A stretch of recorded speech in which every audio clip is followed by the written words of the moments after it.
The economic observer में आपका स्वागत है। मैं हूं राहुल। और मैं हूं रानी। आज हम एक अहम विषय पर बात कर रहे हैं, टैरिफ। ये क्या है और दुनिया पर इनका क्या असर हो रहा है। तो चलिए बेसिक से शुरू करते हैं। क्या आप हमें टैरिफ की एक क्विक डेफिनेशन दे सकती हैं? जी बिल्कुल। टैरिफ एक तरह का टैक्स है जो सरकार दूसरे देशों से आने वाले सामान पर लगाती है। इससे वो सामान थोड़ा महंगा हो जाता है और हमारे देश में बने सामान से मुकाबला नहीं कर पाता। ओके, ये तो समझ में आता है, पर देश टैरिफ लगाते ही क्यों हैं?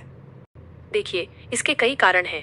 कभी कभी ये अपने देश के उद्योगों को बचाने के लिए होता है, ताकि वो बाहर के सस्ते सामान से मुकाबला कर सके। सरकार इससे पैसे भी कमाती है। और हाँ, कई बार इसे एक हथियार की तरह भी इस्तेमाल किया जाता है, जैसे कि किसी दूसरे देश की व्यापार नीतियों का जवाब देने के लिए।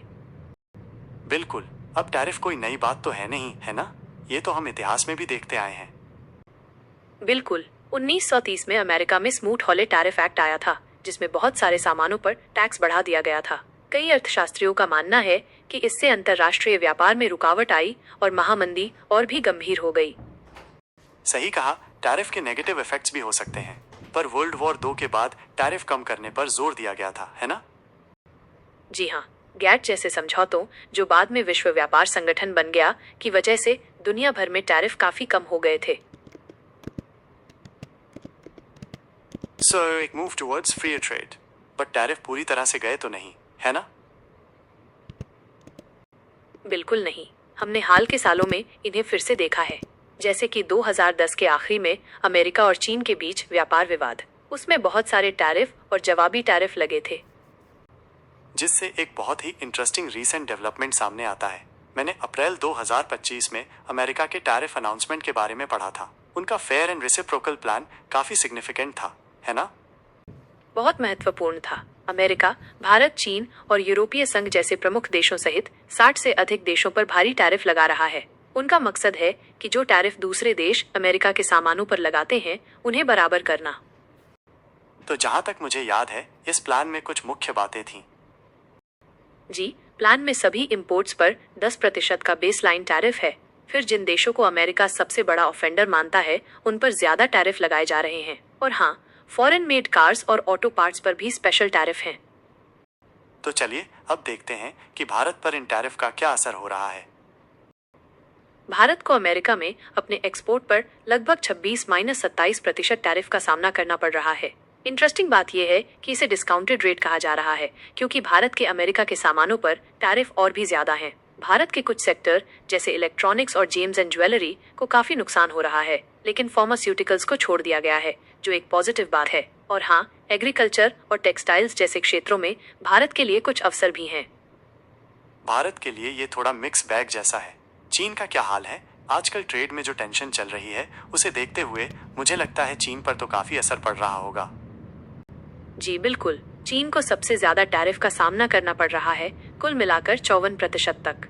आप जानते ही हैं, वो अमेरिका को बहुत एक्सपोर्ट करता है, तो ये उनके लिए बहुत बड़ा झटका है, खासकर उनके इलेक्ट्रॉनिक्स, मशीनरी और कंज्यूमर गुड सेक्टर के लिए। चीन का जवाब और ट्रेड वॉर का खतरा भी एक बड़ी चिंता है। और क्या इसका असर सिर्फ इन्हीं 2 देशों पर पड़ रहा है? यूरोपियन यूनियन का क्या हाल है? यूरोपियन यूनियन को भी भारी टैरिफ का सामना करना पड़ रहा है, आमतौर पर 20% और ऑटोमोबाइल पर इससे भी ज्यादा। इससे जर्मनी के कार उद्योग को बहुत खतरा है। यूरोपियन यूनियन की पूरी अर्थव्यवस्था के बारे में चिंताएं हैं, जैसे कि धीमी ग्रोथ और ज्यादा महंगाई। और हाँ, इन टैरिफ ने अमेरिका और यूरोपियन यूनियन के राजनीतिक संबंधों में भी तनाव पैदा कर दिया है। तो ऐसा लग रहा है कि इन टैरिफ का असर पूरी दुनिया पर पड़ रहा है। बिल्कुल। हमने देखा है कि शेयर बाजार और कमोडिटीज पर बुरा असर पड़ रहा है। महंगाई बढ़ने और मंदी की आशंका भी है। और तो और, देशों को अपने गठबंधनों और व्यापार पार्टनरशिप पर फिर से विचार करना पड़ रहा है। ऐसा लगता है जैसे हम फ्री ट्रेड से दूर ज्यादा प्रोटेक्शनिज्म की तरफ बढ़ रहे हैं, जो पिछले कुछ दशकों से चल रहा था। जैसा कि आपको मालूम है, मैं वित्तीय सलाहकार नहीं हूँ, इसलिए कृपया वित्तीय मामलों में सलाह लेने के लिए मुझ पर निर्भर न करें।